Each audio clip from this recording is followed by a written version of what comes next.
Hello students, today we will start chapter 3 New Economic Policy 1991 Liberalization, Privatization and Globalization and Appraisal.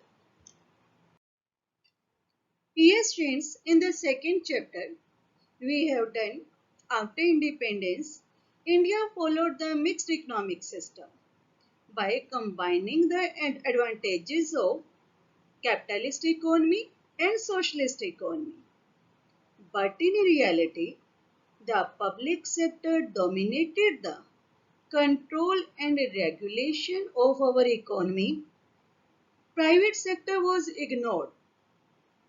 This there was a huge investment in the public sector and very low investment in the private sector.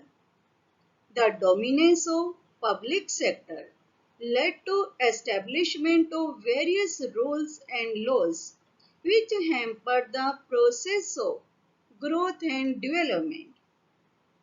The economic condition of India in the year 1991 was very miserable. So now we will discuss the reasons behind the introduction of new economic policy or economic reforms. Fiscal deficit. The government's expenditure was much more than its income, so the government was compelled to borrow money from international organizations. Public debt became very high. A huge amount had to be paid as interest every year. Number 2. Unfavorable balance of payments.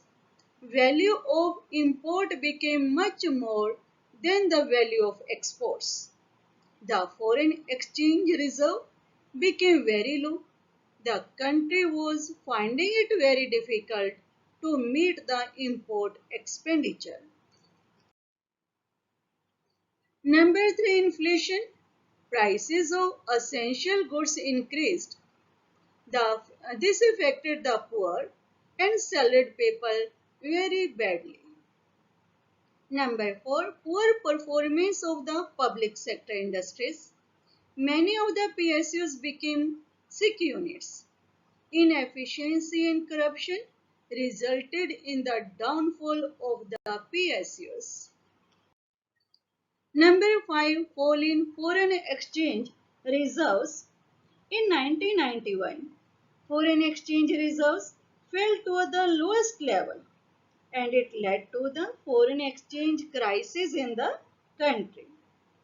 Foreign exchange reserves declined to a level that was not adequate to finance imports for more than 2 weeks and to pay the interest that needs to be paid to international lenders.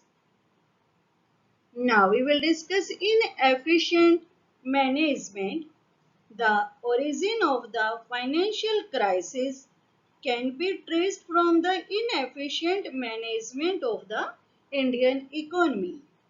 The government was not able to generate sufficient revenue from internal sources such as taxation, running of public sector enterprises.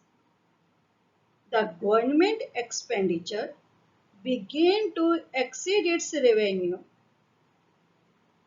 At times, foreign exchange borrowed from other countries and international financial institutions was spent on meeting consumption needs.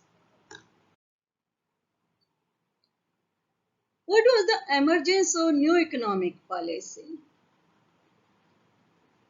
To manage the economic crisis of 1991, India approached International Bank for Reconstruction and Development, which was known as World Bank, and International Monetary Fund (IMF), and received 7 billion as a loan to manage the crisis. Now, international agencies expected India to liberalize and open up economy by removing restrictions on private sector and remove trade restrictions between India and foreign countries. India agreed to the conditions of World Bank and IMF and had announced new economic policy which consists of a wide range of economic reforms.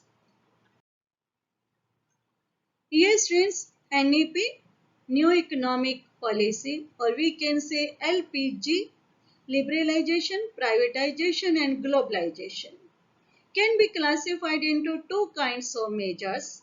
Stabilization measures, they are short-term measures. Their aim to correct some weaknesses that had dwelt in the balance of payments and to bring inflation under control.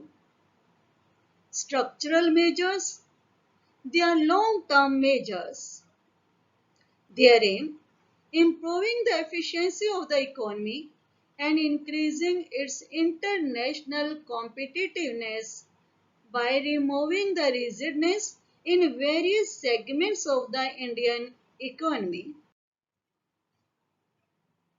You can see 1991 economic reforms classified into structural and stabilization reforms.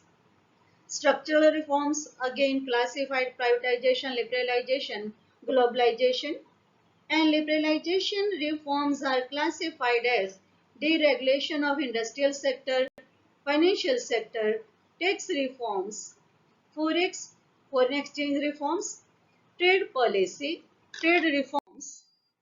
Thanks.